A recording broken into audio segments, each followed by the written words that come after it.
Bikomeje gukomera ku butaka bwa Repubulika Iharanira Demokarasi ya Kongo. Imirwano iteye ubwoba, imirwano ikomeje kurushaho gufata intera mu bice bitandukanye. Noneho kuri uyu wa kabiri tariki 6 ukwezi kwa kabiri 2024, amakuru aravuga ko muri teritwari ya Masisi mu gace ka Mweso, Karuba ndetse na Mushaki hongeye guterwa ibisasu biremereye n'igisirikare cya Repubulika Iharanira Demokarasi ya Kongo. Ni ibisasu hatewe nk'uko amakuru avuga ko guhera mu rukerera isaa 11 hongeye kugwa imvura y'amabombe aremereye ku birindiro by'umutwe wa M23. Bikaba imvura y'amabombe yaguye mu gihe ku munsi w'ejo kuwa mbere tariki 5 amakuru yiriweho ari ibisasu biremereye byongeye kuraswa ku bice bitandukanye by'umutwe wa M23, nk'uko aya makuru yashyizwe ahagaragara n'umuvugizi wa M23 mu ishami rya politike Lawrence Kanyuka, ndetse bigashimangirwa n'abayobozi ba societe civile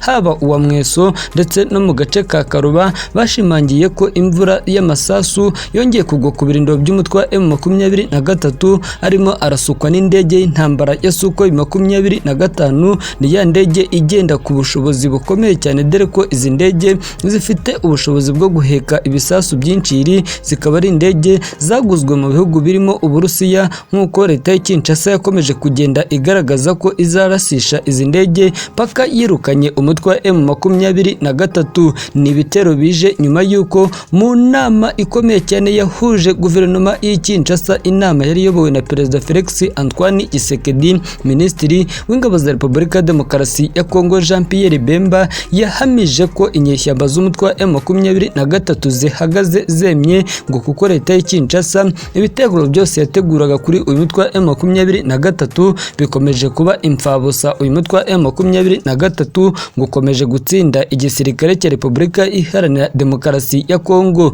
Ni ibintu abasesenguzi mu bya politike batangiye kugaragaza ko ari intege nkeya ku butegetsi bwa leta y'i Kinshasa, nimba barimo kwerura bakagaragaza ko M23 ikomeje kubarusha ingufu, dore ko ubu amakuru avuga ko haba ingabo z'igihugu cy'u Burundi, abacancuro ndetse n'imitwe y'ibumbe mu kiswe Wazalendo bakomeje kwicwa n'uyu mutwe wa M23, ndetse ngo uyu mutwe wa M23 uko bwije nuko bukeye ukarushaho gukomeza kugira ingufu zikomeye cyane. Ni inama yabaye mu gihe yari yatumijwe na Perezida Felix Antoine Tshisekedi, dore ko yahamagaje nyuma y'uko mu mujyi wa Goma harashwe igisasu kiremereye, ndetse igisasu cyakomerekeje abaturage 3 mu gihe abandi 2 bahasize ubuzima, nk'uko byakwirakwiriye ku mashusho ndetse n'amafoto yakwirakwiriye ku mbuga nkoranyambaga agaragaza bamwe mu baturage batuye muri uyu mujyi wa Goma, umurwa mukuru w'intara ya Kivu y'Amajyaruguru, bafite ubwoba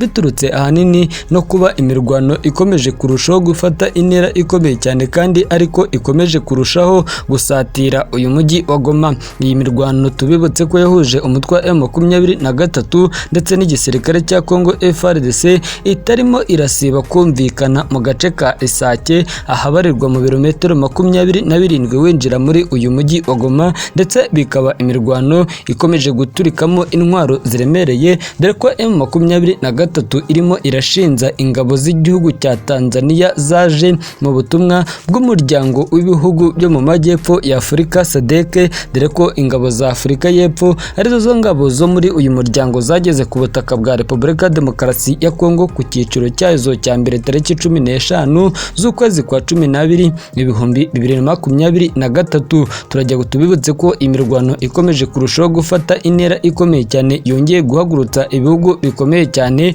Ubu amakuru aravuga ko Leta Zunze Ubumwe za Amerika zongeye gushinja u Rwanda gushyira ingabo ku butaka bwa Repubulika Demokarasi ya Kongo. Leta Zunze Ubumwe za Amerika zongeye gusaba u Rwanda guhagarika ubufasha zivuga ko ruha umutwe wa M23, ndetse zisaba u Rwanda kuvana ingabo zabo vuba na bwangu ku butaka bwa Repubulika Iharanira Demokarasi ya Kongo. Ni ubusabe Amerika yatanze biciye muri ambasade yayo iri i Kinshasa. Iyo ambasade mu itangazo yasohoye kuri uyu wa mbere yavuze ko Leta Zunze Ubumwe za Amerika zishyigikiye imbere gahunda yo guhagarika ubufatanyabikorwa bazo mu karere kugira ngo urugomo rukomeje kwiyongera mu burasirazuba bwa Repubulika ya Demokarasi ya Kongo ruhagarare.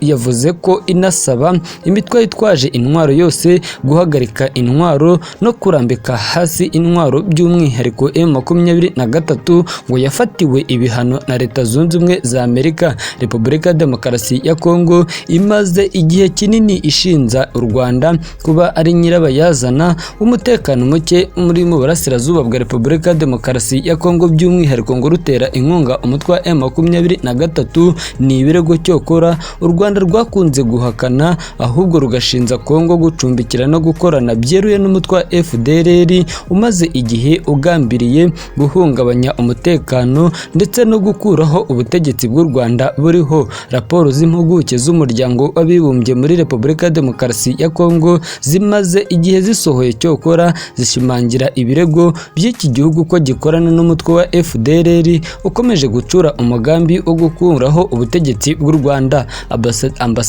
Ambasade ya Amerika itangazo ryayo kandi ryongeye gusaba u Rwanda guhagarika guha ubufasha M23 no kuvana bwangu ku butaka bwa Kongo ingabo zarwo. Amerika ivuga ko ubufasha u Rwanda ruha M23 nta kindi rumara kitari gukomeza guhungabanya umutekano mu burasirazuba bw'iki gihugu. Iki gihugu cyokeje u Rwanda igitutu mu gihe nacyo gikomeje kotswa igitutu n'abanyekongo bagishinja kuba aricyo nyirabayazana kishe inyuma y'umutekano muke ndetse n'ubwicanyi bukomeje gukorerwa abaturage muri iki gihugu. Washington ishinja kuba ariyo ituma u Rwanda rufasha M23 kubera inyungu rukura muri Kongo. Igitutu cyongeye kuzamuka nyuma y'uko inyeshyamba za M23 zikomeje kwigarura uduce twinshi two mu ntara Kivu y'Amajyaruguru, by'umwihariko imihanda ihuza umujyi wa Goma ndetse n'ibindi bice byose byo muri uburasirazuba bwa Kongo. Kuri ubu ngubu impungenge zo kwigarura imihanda bishobora gutuma umutwe wa M23 ufata umujyi wa Goma hanyuma ukaba wakwigarurira uyu mujyi utuwe n'ababarirwa muri miliyoni 2. Mu mirwano imaze iminsi uhuza impande zombi, umutwe wa M23 wamaze gufunga umuhanda wa Ishasha. Tubutse ko uyu muhanda wa Ishasha ndetse n'umuhanda wa Minovo ari byo bice bihuza Kivu y'Amajyaruguru ndetse na Kivu y'Amajyepfo winjira mu mujyi wa Goma. Amakuru aturuka kuri ubutaka bwa Kongo aravuga ko byibuza abasirikare ba FARDC barwanira ku butaka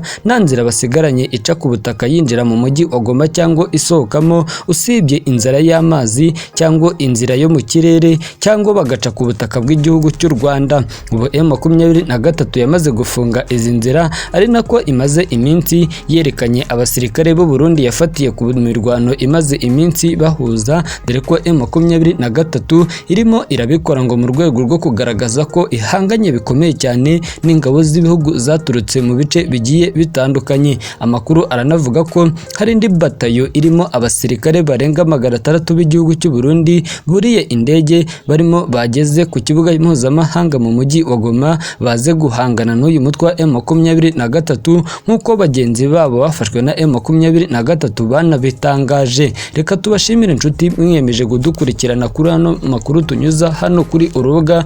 Twusaba nimba ari ubwa mbere udukurikiranye ngure munsi ya video kandi subscribe, abandi amakuru yacu turusheho kuyagutegurira 5 kuri 5.